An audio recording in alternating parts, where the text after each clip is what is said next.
So I live in a community. The community is Athens, Georgia. I live in a beautiful, smaller community. Within that community is called the Boulevard Historic Neighborhood. I live on Boulevard. And within that community, my smallest community, is my house. In that community, there are 4 of us. There were 5. Princess Zuma, the hamster, passed away. But there is Beatrice and Clementine. Those are my daughters. They are 7 and 9. Mary, my wife, and myself. I have to teach my kids a lot about community in this world because in this world, they battle a lot. And I'm not sure if this is normal for 2 girls to battle all the time. But that's okay. They're relatively courteous about it. I was the baby of a family of 4, all older sisters, so I was dressed in dresses most of the time. Battling wasn't really an issue. So Beatrice and Clementine, I equate to them and I sit them down and say, let's talk about community and let's talk about what that means to me. And maybe this is a community of our house and how we can get better. So within a community, we have everybody who's very different, but there's a common strain that we all have agreed to get along. It's a very brief social contract, but it works.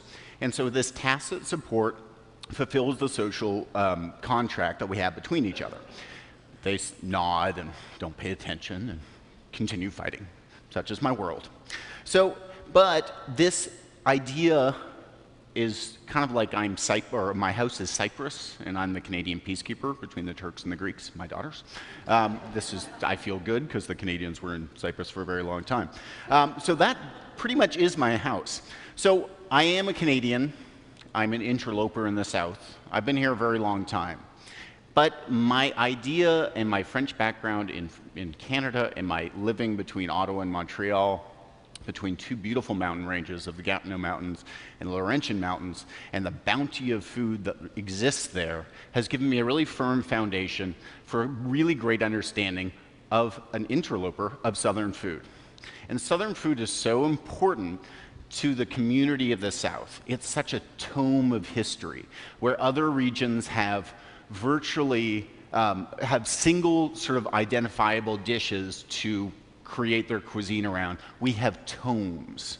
We have just an endless amount of information about this beautiful thing called Southern food.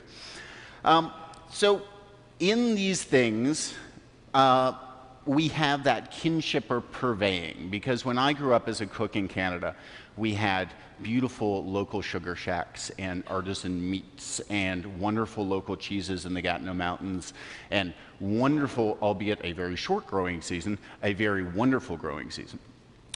We are starting to reconnect to things down here where those products have always been there, but they're being repopularized. And we need to take advantage of these things. And how we do that is we support our community. And you can support your community in so many different ways, but I want to talk about one person today and one farmer today who's really important to us and how we support them and they support us within this community.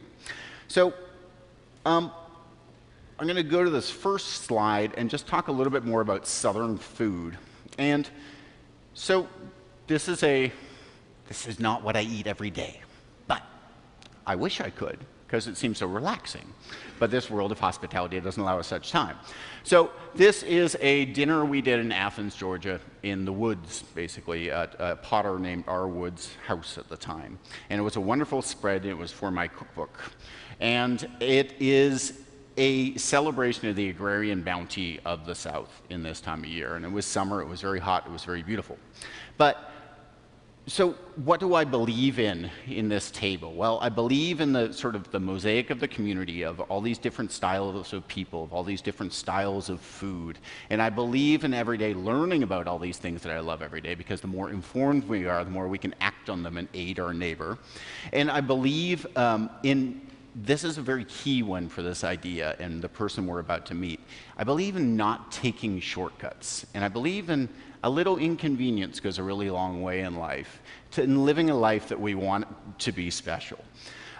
So Southern food exhibits this type of community in so many ways, and paramount to that idea is this idea that we should know the name of our farmer.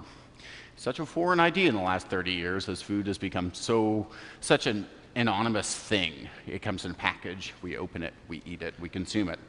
But I want to talk about somebody who's really vital to my community as a farmer, and his name is Tim Mills. Tim has, with his wife Alice, Tim is wearing the overalls. Luke is wearing the yoke. This is not a throwback blacksmith metal shop or something in colonial West Virginia or something. This is a real farm in town in Athens, Georgia. It is an amazing farm. They produce a lot of vegetables. They produce okra and collards and tomatoes and corn and potatoes and just a wonderful array of really, really good heirloom style vegetables. They are not precious people. This man is not a precious man. He is a real farmer. But he is a very, very, very special man in so many ways. So Tim's got a lot of pressure on him.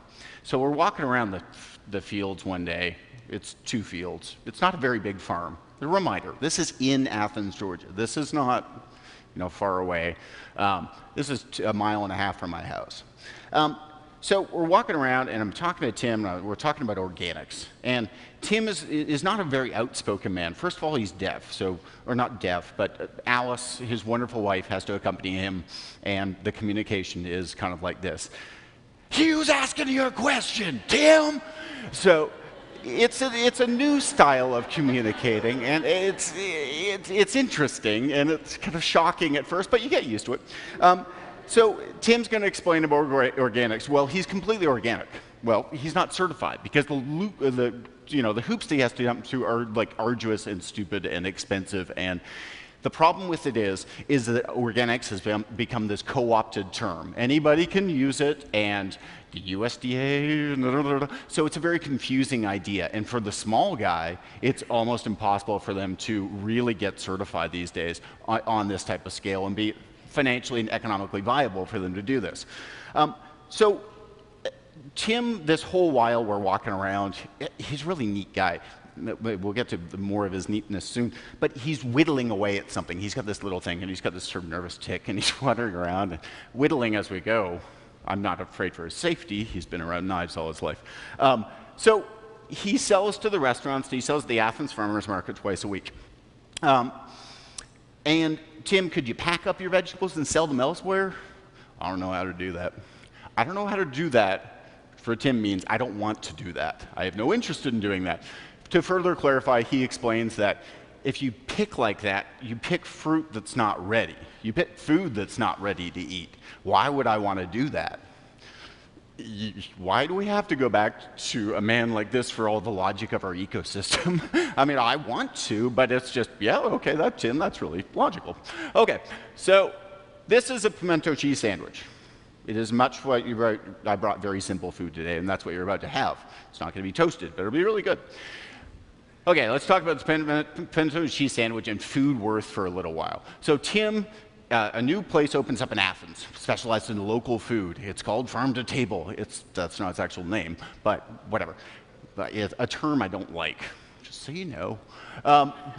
So this place, it's right, like literally half a block from my house. I go there one day, the gas station across the street, and the plumber guys who hang out at the gas station during the day, who have a little cafe in there that says biscuits, really cheap.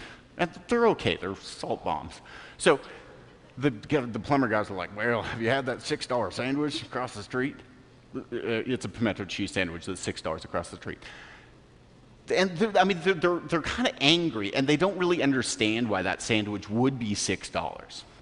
Because they're eating a biscuit that, though made in-house that day, has processed country ham from a large corporate farm. They have margarine. Don't get me started on margarine. And all these things they're dirt cheap food. I mean, it's dirt cheap food.